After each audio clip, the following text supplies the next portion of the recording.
Hello everyone and welcome to CUET with Supergrads. This is Nikhil Soni, Faculty of Logical Reasoning.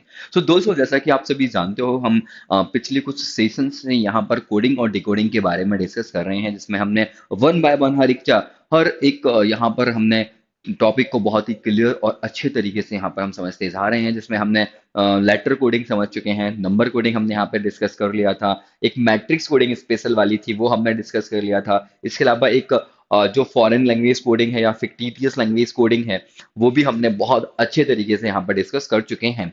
सो आज हमारी बारी है यहाँ पर कुछ अलग टाइप की कोडिंग डिकोडिंग को समझने की, जो कि बहुत ही एक सिंपल टाइप की कोडिंग डिकोडिंग होती है और कहीं ना कहीं सीयूईटी के पॉइंट ऑफ व्यू से अगर मैं बात करूं तो बहुत ही इंपॉर्टेंट है आप लोगों के लिए, जिसका आने के चांसेस भी अच्छे खासे होते हैं। और कहीं ना कहीं अगर आप 22, 23, 24 अगर आप देखो यहाँ पर प्रीवियस ईयर पेपर को अगर हम देखें तो इनकी यहाँ पर मौजूदगी अपनी जरूर यहाँ पर ये डन करते हैं।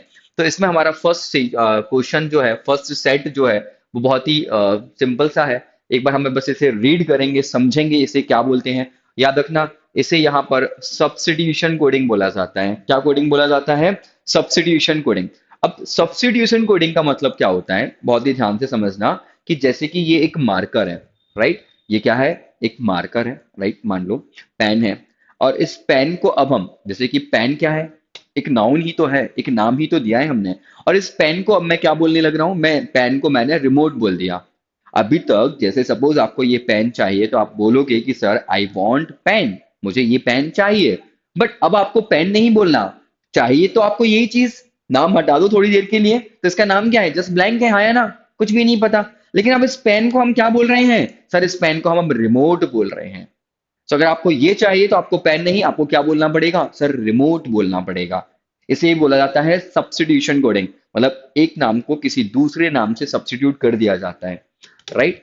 जैसे कि यहां पर in a certain code language black is called white. तो जो भी है, जैसे कि अगर मैं आपसे बोलूं कि ये पेन का जो भी है कलर क्या है? ब्लैक नहीं, अब इसका कलर क्या हो गया? व्हाइट। मतलब मैं अगर आपसे पूछूंगा what is the colour of this pen, आप बोलोगे सर इसका कलर व्हाइट है। बस समझना क्यों? क्योंकि ब्लैक को क्या बोल दिया गया है? White. White is called red. जो भी व्हाइट है अब वो रेड कहलाएगा, जो भी रेड है वो ग्रीन हो गया, जो भी ग्रीन है वो अब यहां पर येलो हो चुका है, और यहां पर जो येलो है वो पिंक है, और जो पिंक है वो ब्राउन, और जो ब्राउन है वो यहां पर शेफ्रॉन हो चुका है। बात क्लियर है?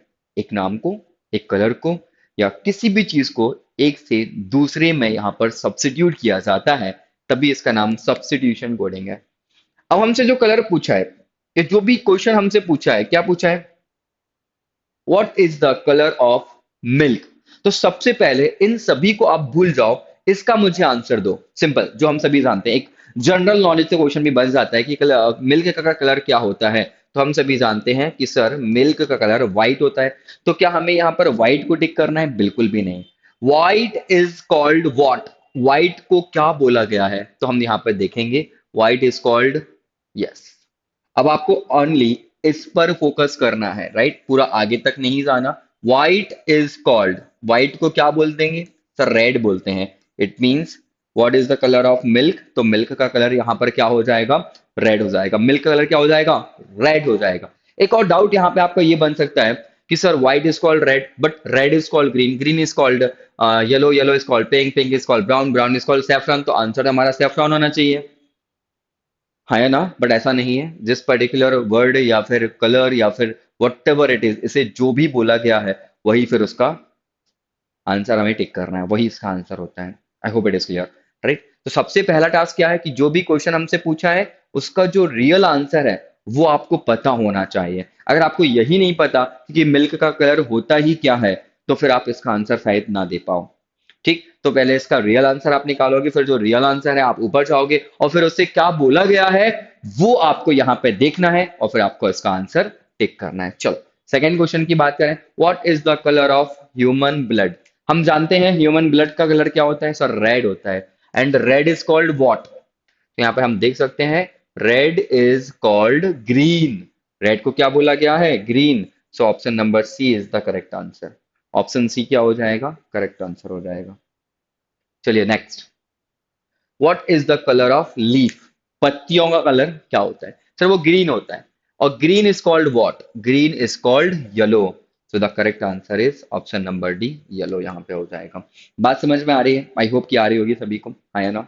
ठीक, तो ये एक सब्स्टिट्यूशन कोडिंग है और एक ही क्वेश्चन पूछा जाता है, तो इसके बारे में आप रेडी रहना। बन जाएगा, हल्के फुल्के डाउट बन सकते थे, जो कि बनना नहीं चाहिए ना। एक बोनस टाइप का क्वेश्चन होता है अगर ये क्वेश्चन आपके एग्जाम में आता है तो। ठीक है, एक सेकंड सेट को यहाँ पर हम और देख सकते हैं, एक सेट को यहाँ पे और देख सकते हैं। जैसे कि अभी तक हमने जो भी देखा वो एक कलर वाला देखा था, क्या देखा था?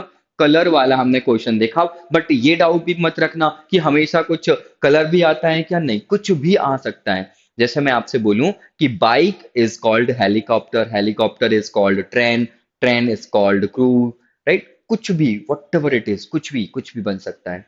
बट आपको सबसे पहले क्या पता होना चाहिए कि इसका जो एक रियल आंसर है वो क्या है। वो आपने फाइंड कर लिया और उसे क्या बोला गया है वही आपको ऑप्शन में टिक करना है, खत्म।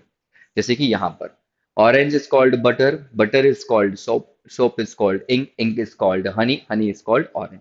विच of the following is use for washing clothes? क्या होगा? Soap, and soap is called ink. तो हम यहाँ पे टिक करेंगे कि जो हम यहाँ पे कपड़े धोया करते हैं वो इंक से धोते हैं, right? It's just a noun, right? ये बस एक नाम का कमाल है कि एक पर्टिकुलर नेम या नाम को आप किसी दूसरे नाम से पुकारने लगे हो। जैसे कि सपोज आप ही हो, आपका नाम है चिंटू, बबलू, बबलू की जगह मैं आपको कुछ और बोलने लगूं, बट आप तो नहीं बदल रहे हो। तो कुछ उस टाइप की थोड़ा सा लॉजिक्स यहाँ पे लगा के ऐसे क्वेश्चंस फ्रेम होते हैं और हल्का सा घुमाने की कोशिश किया जाता है आप लोगों को। बहुत ही सिंपल टाइप के क्वेश्चन बनेंगे। आई होप कि ये चीज़ें आपसे बहुत ही क्लियर तरीके से बनेंगी और इनके आंसर बहुत अच्छे तरीके से आप दे पाओगे। तो ये था हमारा सब्स्टिट्यूशन कोडिंग। आई होप कि आपको ये चीज़ समझ में आई होगी। तो आज के लिए बस इतना ही। Thank you.